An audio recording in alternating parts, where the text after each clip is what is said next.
Welcome to Buffalo Camp Day Recap. We are back for 2024. I'm Thad Brown along with AJ Feldman.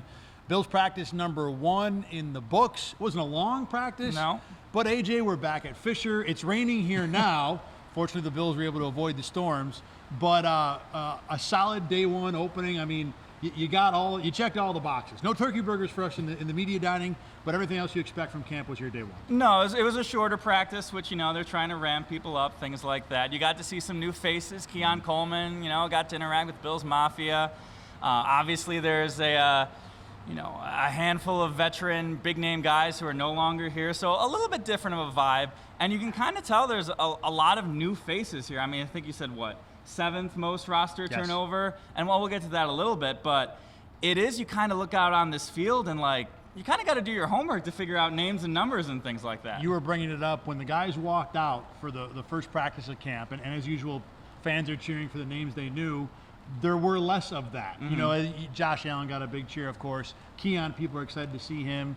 But after that, Deion Dawkins, Von Miller, and that was about it. There wasn't, Jordan Poyer, Trey White, all the guys that we've come to know, that fans have come to know and follow, did not get the big cheers. Now, that being said, when we got into practice, there were a couple of newer guys that had plenty of cheers because AJ, practice day 1, I thought the offense looked pretty darn good. No, definitely. And, there's obviously two sides of that. The defense probably didn't have the best Right. days. They get things going. But, no, the offense looked really good. It was a lot of red zone work today. The tight ends especially. Dalton Kincaid had 2 great plays back-to-back. The one, it seemed like he beat Matt Milano in pass coverage. Easy touchdown, wide open. Milano, kind of slumped over after the fact. He got me for that one. The second play, I think, a little post route to the center of the end zone there, just basically dunked on Taylor Rapp. And this wasn't, no pads, they're going easy, things like that. No, this was a legit catch. This was a really impressive touchdown catch. Probably, other than Keon Coleman catching the side of the end zone, probably the most impressive play of the day. And Kincaid taking that next step is probably story A1 of this offense. Can he not only be, he was a really good receiver last year. Maybe not really good, he was good. But he was a guy that was expected to be able to win physically, to get over the top of guys, to dunk on guys, like you said. We didn't see hardly any of that last year, not in preseason, not in the regular season. So to see that day 1 of camp, I think is really encouraging for Bills fans. The other thing that was encouraging, I thought, was rookie Keon Coleman. Day 1 for him, a lot of it was as expected. I watched him go one-on-one quite a bit with a variety of defensive backs. And for the most part, for a guy that was billed as someone who could not separate, he didn't really separate. He did not get off of defensive backs too often. To be fair, like we said, a lot of red zone work, so there's not a ton of room to separate. For sure. Regardless, it was as expected. But the play that you were talking about, and we'll dive into this, there was a short out where he was trying to get free of Jamarcus Ingram. So we're not talking about high-level Bills corners.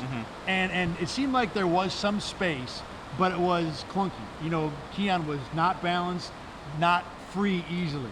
Josh Allen puts the ball in a great spot, and Coleman, despite not being totally balanced, looks like he makes the catch. Now, the fun part of this story is that there were referees at practice for day 1. Which is rare, by the way. For sure. The referees called it incomplete. I was on the other side with most of the media, and we couldn't really tell, was it incomplete, why was it incomplete? So I ran over to the official and said, what was the call? He said, incomplete. I said, what happened? He said, well, Keon stepped out of bounds. Well, one of the Bills' still photographers comes over to the official and says, no, Keon was inbound, and had the visual evidence right there. So myself, the official, and this Bills photographer, between plays, we weren't taking away from what the referees were supposed to do during practice, we're looking at this replay, and you could tell the official was a little annoyed that, randos, from his point of view, were questioning his call. But I'll give the Bills photographer credit. He had the video of Keon's feet being in bounds. And now the official pointed out he wasn't sure if Keon controlled the ball through the catch, and we didn't have video on that. But it seemed like he did, and the question was inbounds, out of bounds. He was clearly inbounds. So at the end of the day, Keon made the catch in practice, and it was a highlight reel catch. And Josh Allen at his post-practice press conference talked about it, said, they called him out, but I think we got it. We're going to give it to him. So Allen was in agreement with, the peanut gallery who gave him that. And I was kind of surprised at that because I thought the refs were being a little lenient on some of their calls back of the end zone, things like that. The offense got most of the ties today, so I was a little surprised when they called him out there. But for Coleman today, I think early on there were some struggles. There was one play where he didn't get open, and Josh Allen, I don't know if it was Allen or Mitch Trubisky, had to look to another receiver. And after the play, Joe Brady calls him over and is kind of pointing, like, I think what I read the conversation as was Brady saying, hey, you were here, you should have been here. And he's a rookie, he's going to learn that kind of stuff. There was another touchdown he had where the initial route, he was totally blanketing, not open at all. But Josh Allen scrambles, and Keon did a good job finding space, catches a touchdown. So Coleman, day one, kind of as advertised, he doesn't really separate, but he still can make the catch. And I think that's very encouraging for this offense to begin with. Let's talk a little bit more about the safety play before we move on from kind of the play on the field, at least the big picture stuff. We were talking with our old colleague, Carl Jones, and kind of, he's a former defensive back, played at Syracuse. And, he was pointing out some instances where it seemed like the safeties were having some trouble. As good as the tight ends looked, it's Bills versus Bills, like you said earlier, you can't have it without the defense having some trouble. And Damar Hamlin got a lot of play against Josh Allen. Yeah, he was the first team guy today. Up early today. So does that mean that for a guy that I don't think is any sort of a lock to even make the team, no, to have him be getting reps with Taylor Rapp, I think was impressive. He did have a play where he knocked the ball away. To me, I thought that was one where Josh Allen tried to force something, but it was still a good play. Yep. But as a whole, the safety group and where the tight ends operate, AJ was very below par for day one. No, and that's definitely going to be a big concern going into this season. Obviously, Jordan Poyer is in Miami. Micah Hyde, Brandon Beane talked about it. No real update on that situation yet. Says he's staying in game shape in case something happens. Who knows how game shape that actually is, but he's not letting himself go by any means. So, Mike Edwards, McDermott talked about at his press conference. He said that if he was healthy during the OTAs and things like that, he would have been the first team guy. Cole Bishop got a lot of work in that first, the first portion of this offseason. So it's still, I think, kind of ramping up Mike Edwards a little bit. But no, Hamlin got some work. And, for day one, that was definitely the position group that struggled the most. And that's certainly one that people have got circled. Like, all right, we've got Taylor Rapp, Mike Edwards, Cole Bishop, Damar Hamlin. Fine players, startable options, but no one who really inspires confidence too much, especially when your defense has been predicated upon that safety play for 6 or 7 years from now. To a lesser extent on defense, I think the defensive ends are in the same boat, where it's a group where we're not quite sure. There are guys there that you feel okay about. No one's going to be a hole, but can you get anyone to be a high-level player? And for day one, and for all the caveats we make about day one, more so with the defensive line because there's no pads on. Yeah. That said, very ineffective day one from the defensive line as well. Couple of quick hit things. You want to talk about Connor McGovern a little bit and what you noticed with the center today. Yeah, obviously Connor McGovern moving from guard to center, filling Mitch Morse's space. And I think myself personally, I've been a little put at ease a little bit from what McGovern's been saying about how comfortable he thinks he is at center, how much he likes playing center, things like that. I've kind of bought on to the plan a little more as the offseason's gone along. But today there were 2 snaps in the red zone, which they were doing all the red zone work. One snap basically bounced his way to Allen. One was on the ground as he picked it up, and another one was a little bit low. It's certainly something we're going to have to watch from here on forward, because I don't know if we should be panicking about the shotgun snaps. All it takes is one snap in a big spot where now that change becomes a big issue, a big talking point. Certainly something we have to watch going forward, because there were some struggles at times today. July 24th is not a panic on the center snaps, but now it's in the back of my head for the rest of the training camp. And I didn't notice it. I was spending most of my time watching receiver DBs, so I didn't really see a lot of the snaps. And when you pointed out later, that's certainly an eyebrow raiser, something to keep an eye on. The one for me, and then you pointed this out as well, Kyer Elam doing Kyer Elam things today. There was one play where he went one-on-one with Chase Claypool. He defended the pass, although he got called for a flag. I don't know if it was a hold or pass interference. As often is the case with Elam, it probably was all of the above. On top of that, Claypool came out of the play limping, had to go over with trainers, did not return to practice, but there wasn't much practice after that. Didn't seem like it was anything serious. Look, Elam is... And we saw him walking around. He seemed fine. Yeah. So I don't think this is something we have to be concerned about, but... Elam is the depth chart at corner. Mm-hmm. I mean, after Rasul Douglas and Christian Benford, he is the guy that they are counting on to be a sub, because after that it's Jamarcus Ingram and a bunch of rookies, Daquan Hardy maybe, who's more of a nickel. They don't have a lot of depth there. So if Elam continues to be what Elam has been, then the Bills are one injury away from potential disaster at corner. And day one for Elam at camp, after a pretty good spring, was not very good at all. Yeah, so that's a position, you might want to, keep an eye on of bringing in, Beane talks about the roster always changing up until basically game one. If we get a week into camp here and Elam, has his struggles, we saw how easy Rasul Douglas was able to pick up things. Cornerback, there are more difficult positions to pick up. So if you can bring in a veteran guy, I think they can get him to speed pretty quickly, where that might be a spot where they try and target. Yeah, I agree. I think if the Bills are going to add any veterans during training camp or before the season, it'll be at corner. That would be the position I would bet on.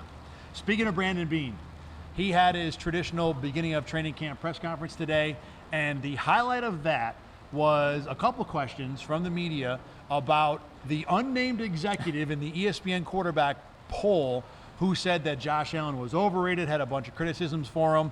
AJ, you were there at the press conference. Kind of lay out to everybody what Brandon Beane said. I'm sure some of you saw it on social media, but if not, let's run through it one more time. Yeah, I was kind of a little surprised at how much he, kind of took issue to this or kind of addressed it. I thought he'd kind of walk in there like, oh, it's an anonymous quote. We don't really worry about that. Ho-hum, whatever. But no, he took about 3 or 4 questions on it, and he didn't seem to mind the follow-ups. He was enjoying the fact that he got the time to defend his quarterback, back him up. He said, if you're going to call him any sort of rated, you're going to call him underrated instead of overrated. He talked about, the fact that coming out of the draft, some people have these these notions coming into about being a bust or a parody of a quarterback prospect, things of that nature.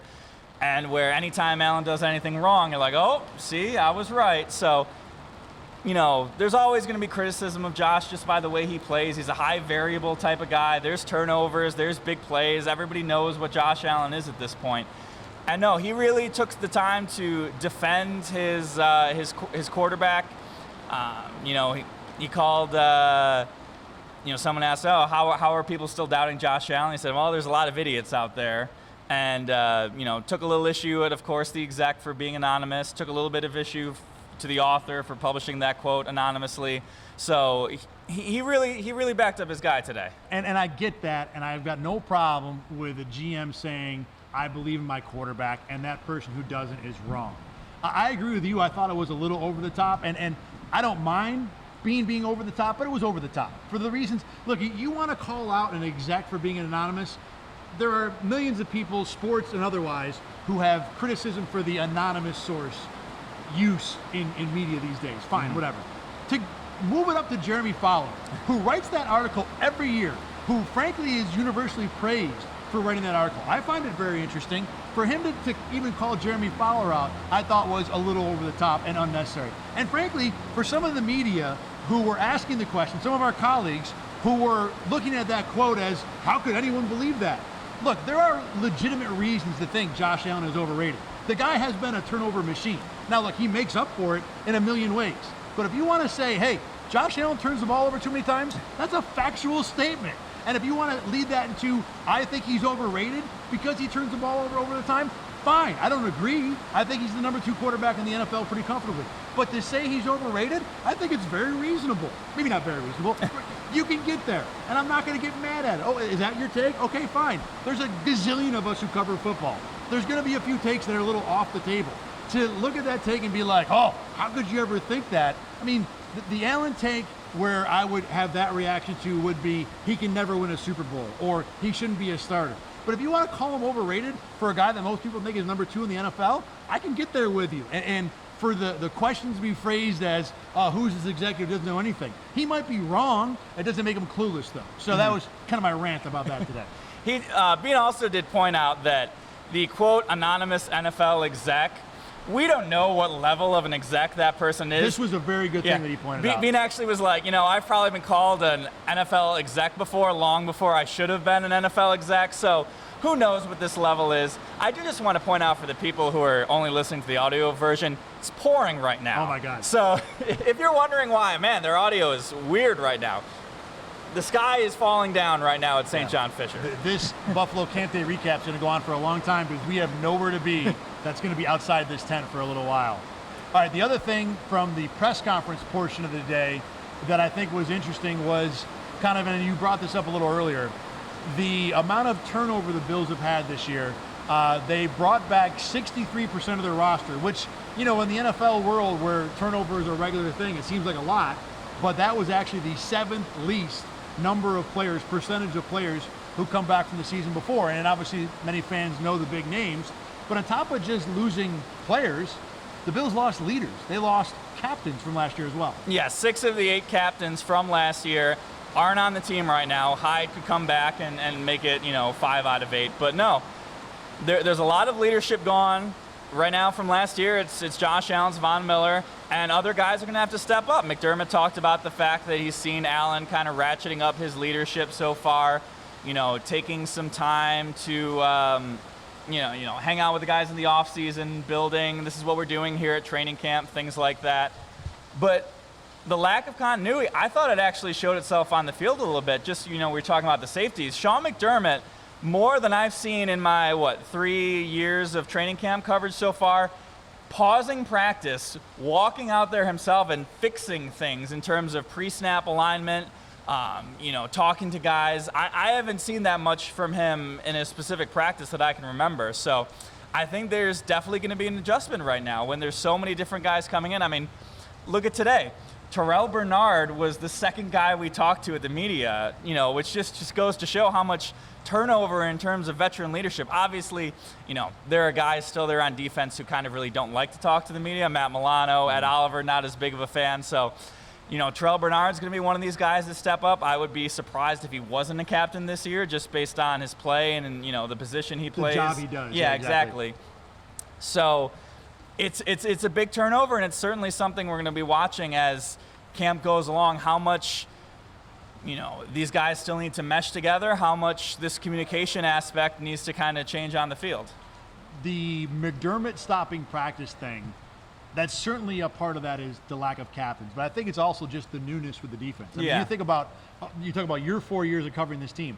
All of those years were Poyer, Hyde, deep into experienced years. So there are brand new safeties. Mike Edwards didn't play a whole lot today, or at least not with Taylor Rapp. So there was a lot of, I think, reasonable circumstances that would cause McDermott to be on the field. But regardless, you were talking about your 4 years.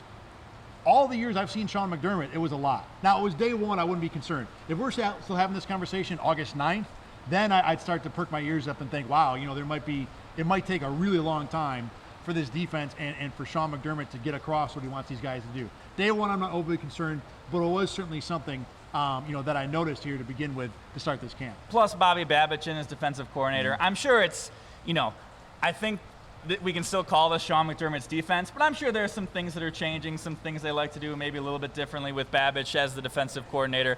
We still haven't figured out who's going to call those plays yet, but McDermott did actually say in his press conference that he has a pretty good idea where he wants to go with that as to who calls the plays.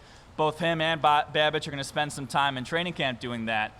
Personally, I think it sounds like he's going to keep calling the plays. I think he liked doing that last year. I think he was comfortable managing both jobs. I could be wrong, but that's just kind of the feel I'm getting.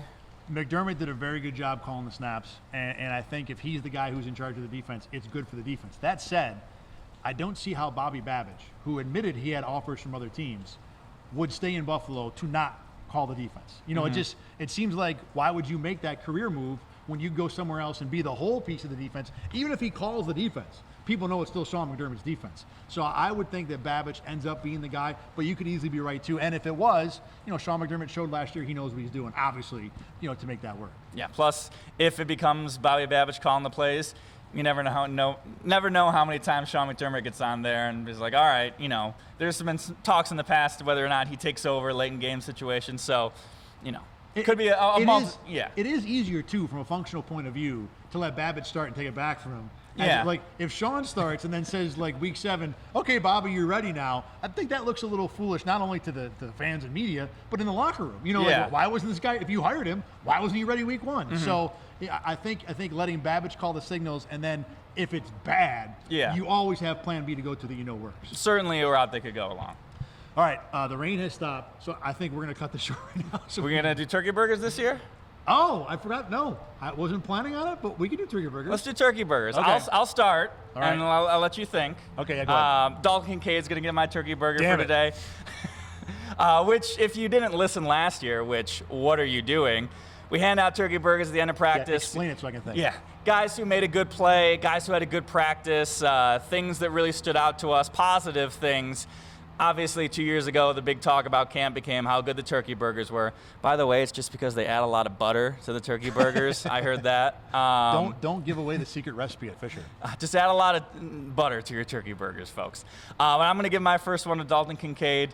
Obviously had the 2 really nice plays, and for a guy that the Bills are probably counting on to step up, he had a good first practice. Keon Coleman's got to get one for me. Mm-hmm. You know, now look, early on, I thought he was going to have a struggling practice, but the overruled, reviewed catch he had was exactly what the Bills were hoping to get out of that guy. He had another good touchdown, like I said, where he reacted to a scramble. So certainly day one, Keon Coleman gets a turkey burger for me. I'm giving one to Mitch Trubisky. I totally agree with this. Last year, backup quarterback was a big talking point because we only have so many talking points in training camp. You know, Kyle Allen did not do well in training camp. Mitch Trubisky had a very solid, strong day. There was not a noticeable drop-off between Allen and Trubisky. You didn't, you know, when Allen left and the second team came in, you weren't, you know, dodging passes going 20 yards over the end zone. I was talking to Carl. I'm like, oh, I think Mitch had a pretty good day. And he's like, oh, I really haven't noticed him. I'm like, there you go. That means he had a pretty good day. Yeah, so I think Mitch Trubisky's getting one of my turkey burgers. He had one rep where he sat in the pocket, very patient, and put a ball right on Terrell Shavers in the end zone for a touchdown. My second and final turkey burger is going to Ben Green. He is the photographer who had the video that proved that Keon Coleman was in fact in bounds on the red zone, really good touchdown catch he made. And without Ben Green's photos, we would not know that he had made a really good catch. It would look like, oh, well, it looked nice, but it was out of bounds. No. The rookie made a spectacular, probably, arguably, the highlight of camp for day one. And then I'm going to give one more to Ray Davis. Rookie coming in, obviously, first day of camp, had a nice reception out of the backfield for a touchdown. This is a guy who could be the RB2 this year, but if he can carve out a role as a pass catcher, as a pass blocker, Brandon Beane really likes the way he can pick up blitzes. He can find a role for himself pretty quickly. He had a good first practice. All right, unfortunately, the plan to avoid the rain has now failed, but we are going to conclude our first edition of Buffalo Campday Recap right here anyway. Plenty more practices to come. Hopefully, they will not involve a deluge of Noah-esque proportions, but we'll be back here again tomorrow for practice number 2. AJ Feldman and myself. As always, you can watch and listen to Buffalo Campday Recap, RochesterFirst.com, on YouTube, and wherever you get your podcasts. For AJ, I'm Thad. We're going to be hanging out here for a little while, whether we keep talking or not, but we're going to stop for you. We'll see you again tomorrow.